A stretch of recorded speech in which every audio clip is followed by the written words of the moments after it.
Ya Bu.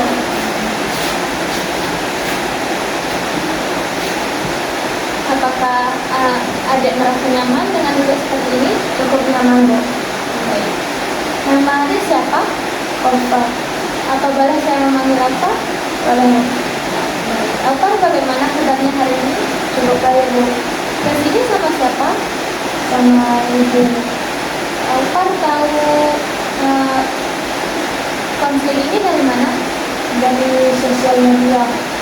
Baik. Apakah sebelumnya Alpar pernah mengikuti proses konseling? Tidak dulu, baru pertama kali ini. Alpar tahu apa itu konseling? Tidak Bu.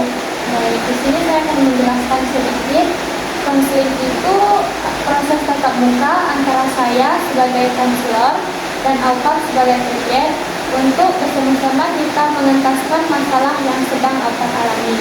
Nantinya saya mengharapkan untuk Alpar terbuka dan sukarela dalam menyampaikan apa yang Alpar rasakan, dan nantinya rahasia yang saya peroleh dari Alpar akan menjadi rahasia saya, Alpar, dan Allah yang tahu. Saya harapkan untuk Alpar terlibat aktif dalam proses konseling ini, dan apapun nanti hasilnya akan menjadi keputusan Alpar sendiri. Baik, saya di sini sebagai konselor hanya untuk memfasilitasi Alpar untuk menceritakan segala permasalahan Alpar, dan Alpar sebagai klien untuk menceritakan segala data atau permasalahan yang sedang Alpar alami. Proses konseling ini untuk bersama-sama kita menyelesaikan apa yang sedang Alpar rasakan. Sebelum kita memasuki proses konseling, ada baiknya kita berdoa. Apakah boleh saya memimpin doa? Boleh Bu. Baik. Sebelum kita berdoa, ada baiknya kita beristighfar. Astagfirullahaladzim. Al-Fatihah.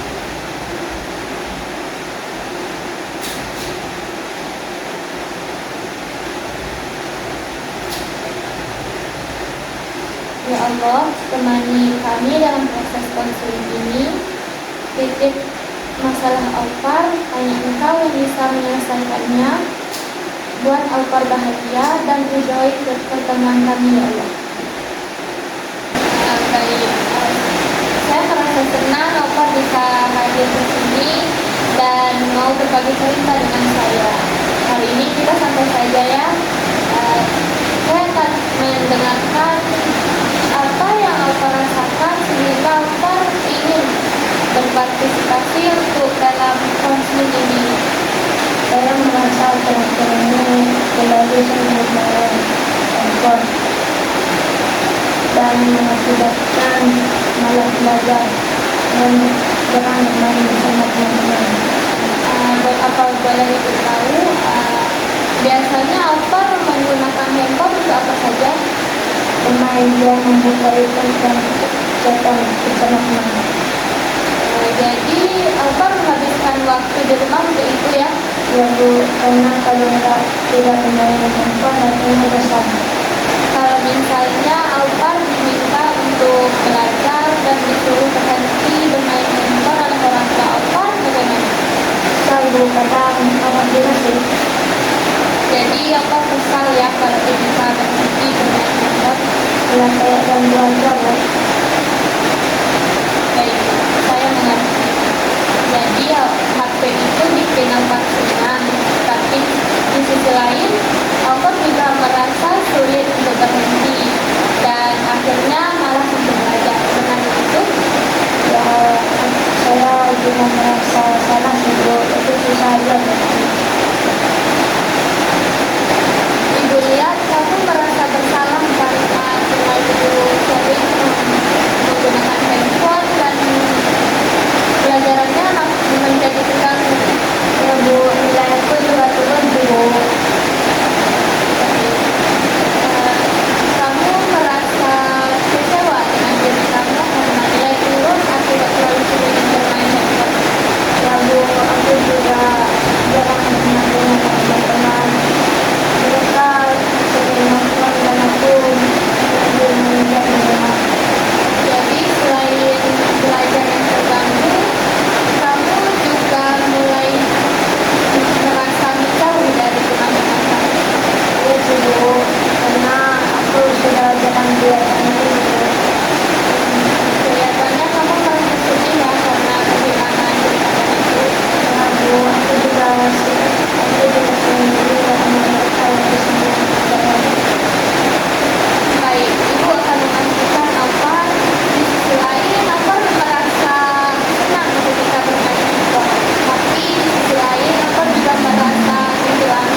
Assalamualaikum.